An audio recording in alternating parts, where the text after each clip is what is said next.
Entering the TT Nagar Stadium now, the Tatya Tope Nagar, that's a state sports academy. There you can see the entry, the TT Nagar Stadium. Just entering for the talk show, totally focused on the Tokyo Olympics 2020. I'll be taking you inside now.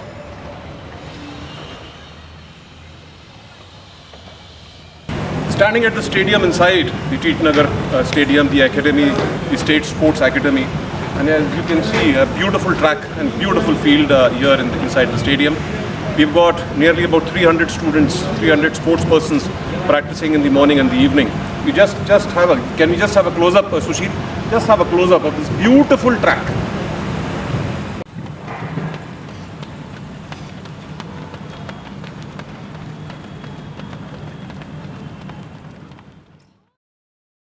To this very special talk show, entirely focused on the Tokyo 2020 Olympics.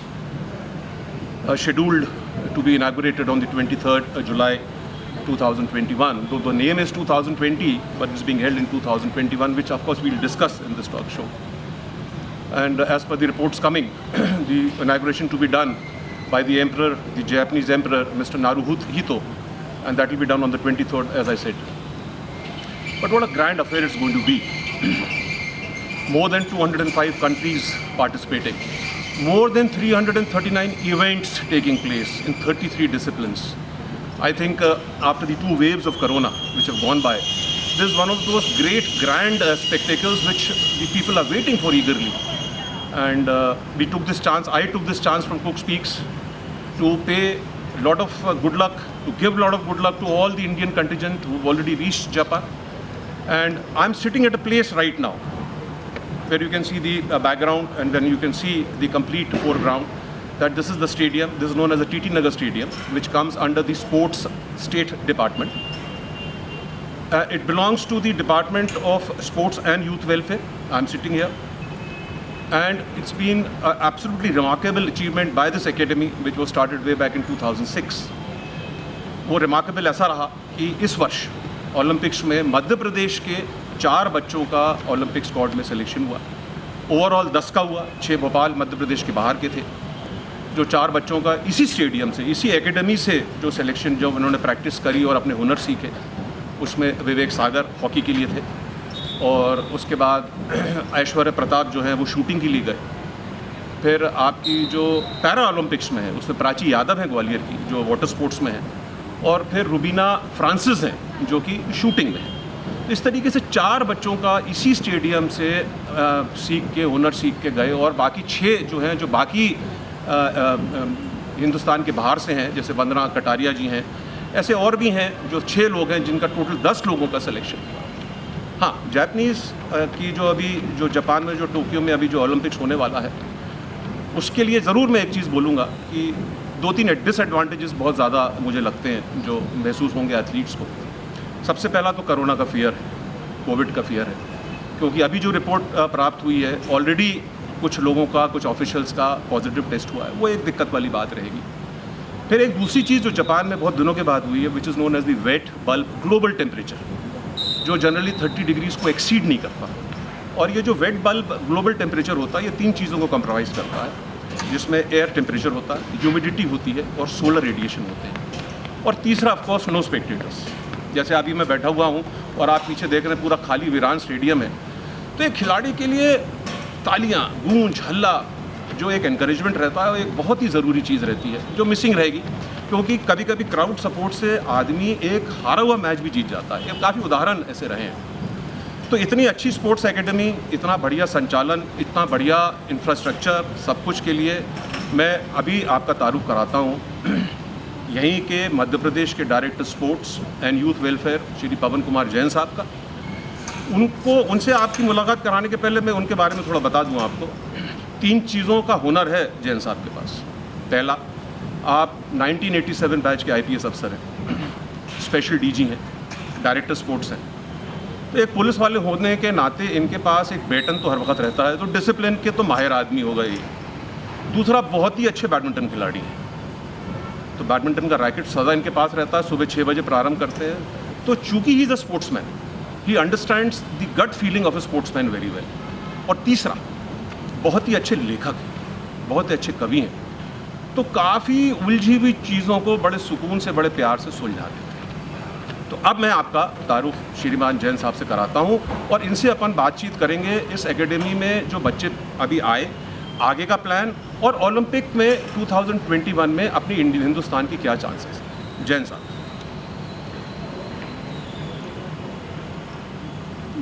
नमस्कार कुकरेजा साहब, आपने बहुत शानदार मेरा परिचय कराया, लेकिन निश्चित रूप से पूरे देश की उम्मीद है 130 करोड़ का हिंदुस्तान कल से टकटकी लगाकर टोक्यो की तरफ देखेगा। और जब ओलंपिक खेल प्रारंभ होंगे और जब समापन होगा तो हमारी नज़रें खिलाड़ियों को ढूंढेंगी, तिरंगे को ढूंढेंगी, इंडिया को ढूंढेंगी। हमारे 127 खिलाड़ी हैं, 18 खेलों में गए हैं, और वो खिलाड़ी किसी राज्य के या किसी ज़िले के या देश के नहीं हैं, पूरे हिंदुस्तान के हैं। अब एक एक खिलाड़ी वो इंडिया के बैनर तले जाएगा। निश्चित रूप से जो आपने कहा कि कोरोना काल में, मैं समझता हूँ इस तरह की महामारी, इस तरह की आपदाएं सैकड़ों साल में आती हैं। 1918 में स्पेन में इन्फ्लुएंजा हुआ था, जिसमें कि बहुत सारी दुनिया ने पीड़ा भोगी थी, और ये जो कोरोना काल है वो 14 महीने से चल रहा है और अभी भी हम लोग मुतमईन नहीं है कि कब तक ये ख़त्म होगा। निश्चित रूप से मैं खेल संचालक के रूप में देख रहा हूँ कि खिलाड़ियों की ट्रेनिंग, उनका शेड्यूल बहुत प्रभावित हुआ है और बहुत से बड़े नामी खिलाड़ी इस ओलंपिक में आ भी नहीं रहे हैं। बहुत सारे हमारे बड़े खिलाड़ी जो जा सकते थे, उनके क्वालिफाइंग टूर्नामेंट रद्द हुए। बहुत सारे खिलाड़ियों को दिक्कत ये हुई कि बहुत सारे प्रतिबंध लगाए गए यात्राओं पर, तो हमारे खिलाड़ियों को, बहुत सारे खिलाड़ियों को विदेशों में तैयारी करनी थी, उनको 2 महीने पहले रवाना होना था। तो वो सारी चीज़ों के बावजूद मैं कह सकता हूँ कि कम से कम पूरी दुनिया के खिलाड़ियों के मन में एक दिलासा तो है कि ओलंपिक 2020 के चाहे 1 साल बाद है पर हो तो रहे। हाँ, बिल्कुल। तो मानवता की जो एक बड़ी ये है कि हम लोगों हर चुनौती का सामना करते हैं और विपरीत परिस्थितियों के बाद भी हौसला नहीं छोड़ते, और हौसले की जीत का दूसरा नाम खिलाड़ी होते हैं। नए जो कहिए चैम्पियन आएंगे, पुराने चैम्पियन और नए होकर उभरेंगे। तो निश्चित रूप से मध्य प्रदेश की भी इसमें अपनी भूमिका है। जैसा आपने कहा कि हमारे 4 खिलाड़ी, ऐश्वर्य प्रताप सिंह जो शूटिंग में हैं, 50 मीटर राइफल में 3 पोजीशन में वो रहेंगे, और मैं समझता हूँ कि भारतीय टीम में वो छुपे रुस्तम हैं। पूरी दुनिया उनको बहुत ज़्यादा नहीं जानती। जब 1983 में भारत ने वर्ल्ड कप क्रिकेट जीता था तो हमें छुपे रुस्तम ही कहा गया था। तो ऐश्वर्य प्रताप बहुत ही कूल कंपोजर हैं, और मैं समझता हूँ कि बहुत ज़्यादा दबाव उनके ऊपर नहीं है, क्योंकि उनसे बहुत ज़्यादा अपेक्षाएं नहीं हैं। लेकिन मध्य प्रदेश को अपेक्षाएं हैं। एक ऐसे खिलाड़ी से अपेक्षा है जो मध्य प्रदेश के लिए व्यक्तिगत स्पर्धा का पहला पदक जीत सकता है, और ऐश्वर्य प्रताप में वो क्षमता है कि वो ऐसा कर सकते हैं। तो मैं उम्मीद करता हूँ कि वो उस सूखे को ख़त्म करेंगे हिंदुस्तान के लिए और मध्य प्रदेश के लिए पदक जीतेंगे। अब मिडफील्डर हमारे विवेक सागर भारतीय टीम का एक अटूट हिस्सा हैं। पिछले कई सालों से बड़े टूर्नामेंटों में उन्होंने अपना बहुत शानदार स्कोरिंग का और अपनी जो कहिए, जिसको कहिए ब्रेन बिहाइंड द सीन का परिचय दिया है, और वो इटारसी होशंगाबाद के पास के हैं। और ये खिलाड़ी हमारी निश्चित रूप से पुरुष हॉकी टीम अभी पिछले सालों में वर्ल्ड रैंकिंग 4 है, बड़ी टीमों को हरा कर गई है, और एक टीम के यूनिट में खेल रही युवा टीम है जिसमें कि संभावना है। तो मध्य प्रदेश के दोनों खिलाड़ियों के लिए संभावनाएं हैं कि वो पोडियम तक पहुंचे। बहुत अच्छी बात। पैरा ओलंपिक में 2 मध्य प्रदेश की बालिकाएं जा रही हैं। प्राची यादव कैनोइंग कयाकिंग में हैं, भोपाल में प्रैक्टिस करती हैं, ग्वालियर की बिटिया है।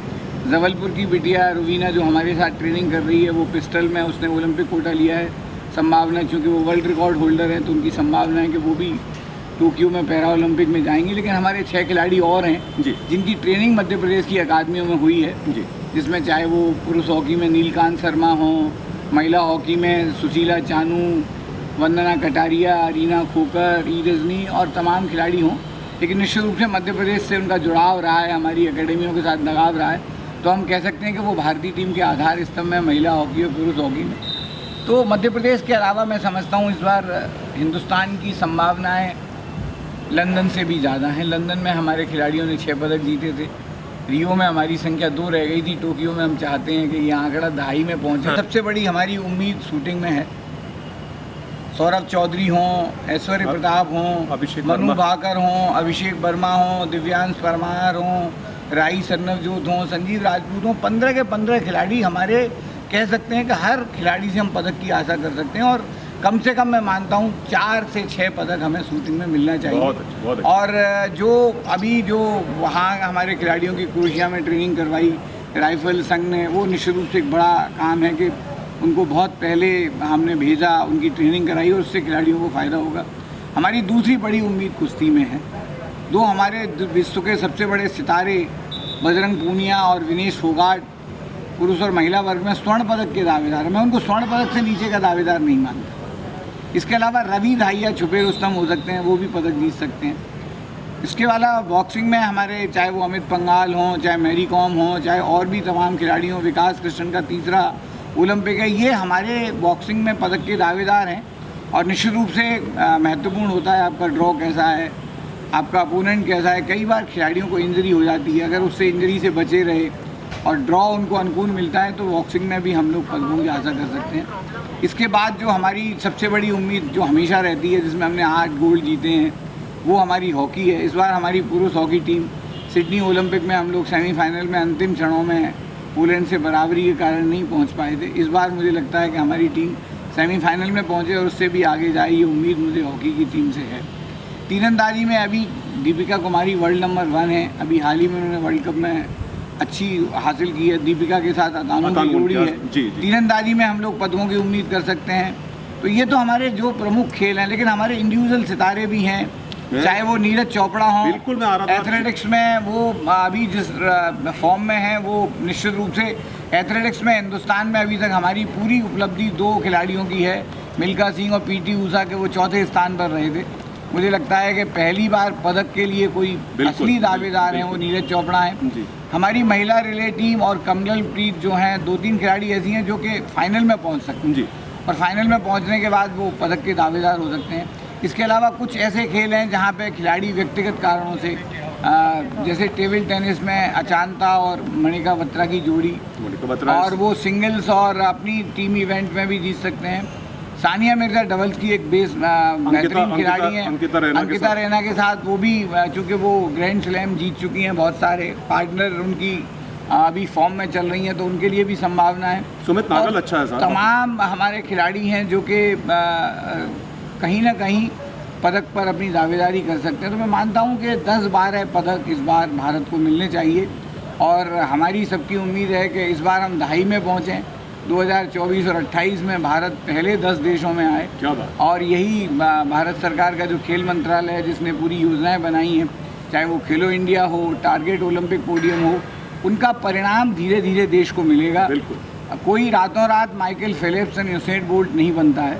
उसके पीछे वर्षों की मेहनत होती है, उसके पीछे उसके कोच, उसके अभिभावक, उसके पूरे देश की भावनाएं होती हैं। तो मैं समझता हूँ हिंदुस्तान ने पिछले सालों में खिलाड़ियों को सम्मान देने के लिए, उनको हौसला देने के लिए, उनको ट्रेनिंग देने के लिए जितना कुछ किया है, उसके परिणाम हमें टोक्यो में भी दिखेंगे और टोक्यो के बाद 2024 में पेरिस में और 2028 में लॉस एंजल्स में भी। क्या बात है जैन साहब, कितना बढ़िया बोला और कितना एक इंकरेजमेंट है प्लेयर्स के लिए अगर वो सुने इस चीज़ को। वाकई में आपने कितनी सच्ची चीज़ बोली कि आज से 5 साल पहले भी कोई उम्मीद नहीं लगा सकता था कि अपन जैवलिन में कभी एक मेडल के एस्पिरेंट भी हो सकता, या अपन आर्चरी में जो आपने बताया दीपिका कुमारी या तानु दास जो है कि we can ever be an aspirant in the archery section. तो ये तो एक नए फील्ड आए साहब, जो आपने बिल्कुल सही बोला। और एक चीज़ आपने और भी अच्छी बोली कि कोरोना के होते हुए जो इनका मोटो है टोक्यो गेम्स का, वो looking forward wanted with emotions. कितना अच्छा मोटिव जो उन्होंने, पूरा थीम जो रखी है उन्होंने अपने टोक्यो ओलंपिक्स की। इसके अलावा ये तो आपने जो बताया, ये तो मेडल प्रॉस्पेक्ट्स को बहुत ही अच्छा एक्सप्लेन किया जैन साहब। ये बच्चे जो 4 और 6 जो आपने बताया ट्रेन किया, कोरोना में हाउ डिड यू मैनेज साहब? ये इतना लंबा गैप रहा। अच्छा, एक सवाल थोड़ा मैं और पूछना चाहता हूँ, तो वो मेरी क्यूरियोसिटी नहीं है, वो बहुत लोगों की क्यूरियोसिटी, और वो क्यूरियोसिटी है चिंकी यादव की कि 2019 में एशियन शूटिंग चैंपियनशिप में फाइनल में क्वालिफाई किया, जिसके तहत उनको ओलंपिक बर्थ का कोटा मिला। 2021 में अभी वर्ल्ड चैंपियनशिप में गोल्ड जीता, वर्ल्ड नंबर 1 रही। तो क्या ऐसी पॉलिसी थी जी उनको, क्या रोटेशन पॉलिसी थी या क्या पॉलिसी थी जैन साहब की, जिसके कारण शी वॉज नॉट? पहली बात जो आपने कही, कोरोना काल में हमने अपने खिलाड़ियों को जो भी बेस्ट पॉसिबल था हमारे पास, हम लोगों ने जब भी उनकी यहाँ ट्रेनिंग बंद हुई तो वर्चुअल ट्रेनिंग के माध्यम से उनके कोच के साथ उनके फिटनेस ट्रेनर के साथ, उनके न्यूट्रिशनिस्ट के साथ, और सबसे ज़्यादा जो एक अवसाद को दूर करने के लिए हमने एक बहुत बड़ी अंतर्राष्ट्रीय स्पोर्ट्स साइकोलॉजिस्ट हैं डॉक्टर संजना किरण, सिंगापुर में रहती हैं, उनकी सेवाएं ली। उन्होंने ऑनलाइन भी बच्चों से बात की, फिर वो भोपाल आकर बीच में थोड़ा वर्चुअल में काफ़ी आप लोगों ने किया इस पीरियड में। बिल्कुल, क्योंकि हमारे पास एक मौका था तो हमने उसको चुनौती के रूप में लिया और उसको अवसर में बदला। क्या हमने खिलाड़ियों को उनके कोच के साथ, उनके ट्रेनर के साथ, उनके योगा टीचर के साथ, उनके न्यूट्रिशनिस्ट के साथ, उनके फिजियोथेरेपिस्ट के साथ, उनके स्पोर्ट्स साइकोलॉजिस्ट के साथ हमने जोड़ा। और जो खिलाड़ी हमारे एलीट प्लेयर्स थे, जिनको हम लोग ओलंपिक के प्रोबेबल्स के रूप में देख रहे थे, हमने उनकी ट्रेनिंग किसी न किसी तरीके से हमने कोशिश की कि वो एक बायो बबल में रहें और उनकी एक्चुअल प्रैक्टिस भी बंद ना हो। तो ऐश्वर्य प्रताप हों, चिंकी यादव हों या सुनिधि हों, वो हमारे साथ थे। हमने उन तीनों की प्रैक्टिस करीब जारी रखी। देखो एक्चुअली फिजिकली प्रैक्टिस हम लोगों ने उनको कोविड काल में इस तरह की छूट दे रखी थी कि वो एक जो भी कोविड प्रोटोकॉल का पालन करते हुए हमारी शूटिंग रेंज में प्रैक्टिस कर सकें। और तो मैं समझता हूँ और तमाम खिलाड़ियों के लिए भी स्पोर्ट्स अथॉरिटी ऑफ इंडिया ने भी और तमाम खेल संघों ने प्रयास किए थे। विवेक सागर निश्चित रूप से बेंगलोर में थे और कैंप में थे, तो वहाँ भी उनको एक कहिए कि प्रथम कोविड काल में जो कि हमारी टीम संक्रमित हो गई थी, उसके बाद भी रहे, तो खिलाड़ियों को वो मिला। और जो कहा कि निश्चित रूप से पूरी दुनिया के लिए था, कोविड केवल हिंदुस्तान के लिए नहीं था। बिल्कुल बिल्कुल। तो सारे खिलाड़ियों ने हमने ज़्यादा कोशिश की मेंटल वेलनेस, वेरी गुड, कि हमारे खिलाड़ी किसी भी तरह नर्वस ना हों, हमारे खिलाड़ी किसी तरह अवसाद में ना आएँ। और जो दूसरा आपने कहा कि चिंकी यादव, निश्चित रूप से मैं मानता हूँ कि चिंकी यादव ने जो कुछ किया, ओलंपिक कोटा प्राप्त किया, ट्रायल्स में वो नंबर 1 और नंबर 2 पर रही, उसके बाद वर्ल्ड चैम्पियनशिप में नंबर 1 रही, तो उनका हक बनता था। लेकिन ये सिलेक्शन राज्य के और हमारे हाथ में नहीं होता। जी जी। ये जो खेल संगठन होते हैं, जो एसोसिएशंस होती हैं, और वो सारे लोग, उनकी जो कमेटी होती है वो तय करती है कि ओलंपिक कोटा किसको मिला है, लेकिन उसकी जगह कौन जाएगा, वही खिलाड़ी जाएगा या दूसरा जाएगा। तो निश्चित रूप से इसमें कई बार ऐसी चीज़ें आती हैं जो मुझे लगता है कि हम लोगों की जानकारी में नहीं होती, लेकिन वो एक ब्रॉडर पर्सपेक्टिव पे निर्णय लेते हैं कि कौन सा खिलाड़ी ज़्यादा बेहतर रहेगा। क्या कंसिस्टेंसी रहता है जैन साहब इसमें? जैसे उन्होंने बोला साहब इनके जो पॉइंट्स थे दे वर नॉट कंसिस्टेंट, जो ये मैंने कहा ना कि इंटरनल हमें नहीं मालूम, लेकिन इतना मालूम है कि चिंकी यादव के नाम पर काफ़ी विचार विमर्श हुआ। कुछ चयनकर्ताओं ने, जो उनकी टीम थी, उन्होंने चिंकी यादव के पक्ष में भी दी, लेकिन बहुमत शायद किसी और खिलाड़ी के पक्ष में रहा, तो इसलिए चिंकी यादव फाइनल सिलेक्शन में ना आगे उनको रिजर्व में रखा गया। चिंकी यादव में संभावनाएं हैं और एशियाड में और कॉमनवेल्थ में मुझे लगता है वो इस टोटे को, जिसको कहिए अपन, जो उनके साथ जो उनकी संभावनाएं हुई हैं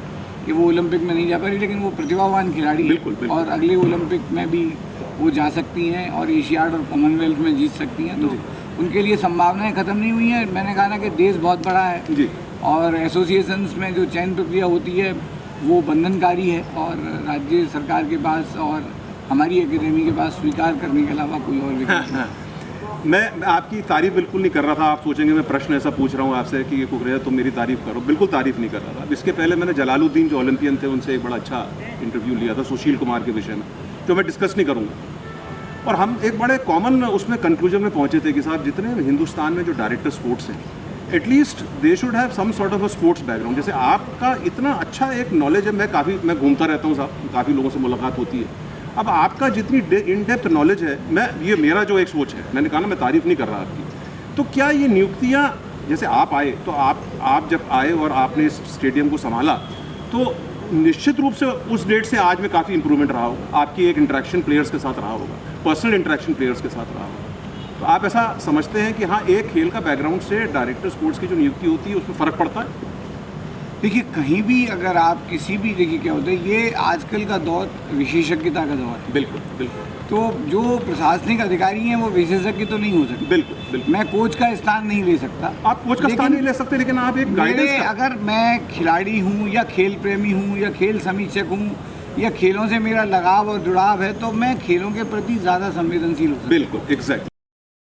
तो मैं जैसे जिक्र कर रहा था जैन साहब की, इतना अच्छा आपने ब्रीफिंग करी regarding the Olympics, best wishes भी हो गए अपने। What are the future plans आप, जैसे अभी अपन ने जिक्र किया मंत्री जी का बड़ा सहयोग रहा, मैंने आपसे जिक्र किया कि प्राइवेट सेक्टर गवर्नमेंट सेक्टर में भी इतना इंफ्रास्ट्रक्चर है लेकिन ख़राब पड़ा है, तो इसका अच्छा संचालन हुआ। आप लोग के आगे के एक्सपेंशन प्रोग्राम्स क्या हैं? What are the future programmes for this academy? देखिए, दो चीज़ें हैं हम लोग। एक तो हमारे जो खिलाड़ी हैं इनको लोग हम चाहते हैं कि जो अभी आगामी प्रतियोगिताएं हमारी होने वाली हैं, खेलो इंडिया हरियाणा में होंगे। तो मैं जैसे जैन साहब से जिक्र कर रहा था, पूछ रहा था जैन साहब कि ये इतना अच्छा इंफ्रास्ट्रक्चर आपके पास है, इतना अच्छा प्रोविज़न आपके पास है, जैसे मैंने जिक्र किया कई प्राइवेट सेक्टर गवर्नमेंट सेक्टर में इतना ही अच्छा इंफ्रास्ट्रक्चर होता है लेकिन यूज़ नहीं आता। तो ये तो आपने राइटफुली मंत्री जी का आपने जो बताया बहुत बड़ा योगदान रहा, आपका भी योगदान रहा। अब इसी को लेके what are your future plans? Are you planning to expand और create more hostel facilities for the student, get more coaches? What is the future planning जो आपके जहन में दिमाग में? देखिए, दो चीज़ें हम लोग कर रहे हैं। तो ये है कि हमारी जो आगामी प्रतियोगिताएं हैं जी, चाहे वो खेलो इंडिया हों, राष्ट्रीय खेल हों, एशियाई चैम्पियनशिप हों, एशियाड हों, कॉमनवेल्थ हों, जितनी प्रतियोगिताएं उसमें हमारे जो संभावित खिलाड़ी हो सकते हैं उन पर हम लोग फोकस करेंगे। ओके। ताकि अंतर्राष्ट्रीय प्रतियोगिताओं में और बड़ी राष्ट्रीय प्रतियोगिताओं में मध्य प्रदेश की भूमिका प्रभावी और महत्वपूर्ण। जी। दूसरी चीज़ ये है कि कोविड काल के कारण और अन्य कारणों से हमारा टैलेंट सर्च उतने व्यापक रूप में नहीं हो पाया। नेचुरल। तो हम लोगों ने इस बार प्लान किया है कि मध्य प्रदेश के वो सारे विभाग मिलकर टैलेंट सर्च करेंगे। ओके। तो 1 अगस्त से लेके और हम लोग जिला स्तर पर, संभाग स्तर पर और राज्य स्तर पर, और फाइनली हम उनको कैंप में रखेंगे और 5 दिन तक हमारे जो कोचेज रहेंगे वो उनको बहुत बारीकी से देखेंगे कौन से खिलाड़ियों में संभावना है। तो टैलेंट सर्च का हम बड़ा अभियान 1 अगस्त से शुरू कर रहे हैं जो 31 अगस्त तक रहेगा। जी। उसकी पूरी भूमिका हम लोगों ने बनाई है, जिसमें शिक्षा विभाग, आदिम जाति कल्याण विभाग, जिले के पुलिस अधीक्षक, खेल अधिकारी सारे मिलकर ये प्रयास करेंगे कि जो भी मध्य प्रदेश के गांव, देहात, कस्बों, जिलों में जो टैलेंट है और जिसमें संभावनाएं हैं उसको पहले तलाशा जाए और फिर उसे तराशा जाए। और तराशने के बाद 4-5 साल उस पर इतनी मेहनत की जाए, उसको एक एक्सपोजर दिया जाए ट्रेनिंग का, कोचिंग का, सारी प्लानिंग के साथ उसको अंतर्राष्ट्रीय प्रतियोगिताओं में उसको कंपटीशन का भी एक्सपोजर मिले, ताकि मध्य प्रदेश की भूमिका देश में, जिस तरह हम कह रहे हैं कि भारत ओलंपिक में पहले 10 जो है देशों में आए, हम भी चाहते हैं कि मध्य प्रदेश अग्रणी 4-5 राज्य जो कहे जाते हैं खेलों में, हम भी उनमें शुमार हों। ये हमारी अगली योजना है। बहुत अच्छी बात। देखिए, मैंने कहा था जो इनका जो कवि है वो बाहर निकल के कैसे आता है, पहले तलाशा जाए फिर तराशा जाए। देखिए, ये अब ये एक जो होता है ना, ये एक this is an added quality with Jain साहब। और बड़ा अच्छा बोला जैन साहब ने कि आगे फ्यूचर अच्छा चले। और जो अभी अपन ने ओलंपिक्स में सिर्फ अभी तक मात्र 28 मेडल जीते हैं, जिसमें 6 तो जैसे जैन साहब ने बताया अपन ने 2012 लंदन में जीते थे। तो उम्मीद करते हैं कि इस वक्त जैन साहब अच्छा अपना परफॉर्मेंस रहे। और हमारी तो मेरी तरफ से best of wishes, cook wishes की तरफ से बेस्ट ऑफ विशेज़। जैन साहब तो बेस्ट ऑफ विशेज़ दे ही चुके हैं और मैं जैन साहब का बहुत शुक्रगुजार हूँ कि आपने वक्त निकाला, आपने स्टेडियम में हमको टाइम दिया और हम बैठे। Thank you so much Jain साहब। Thank you.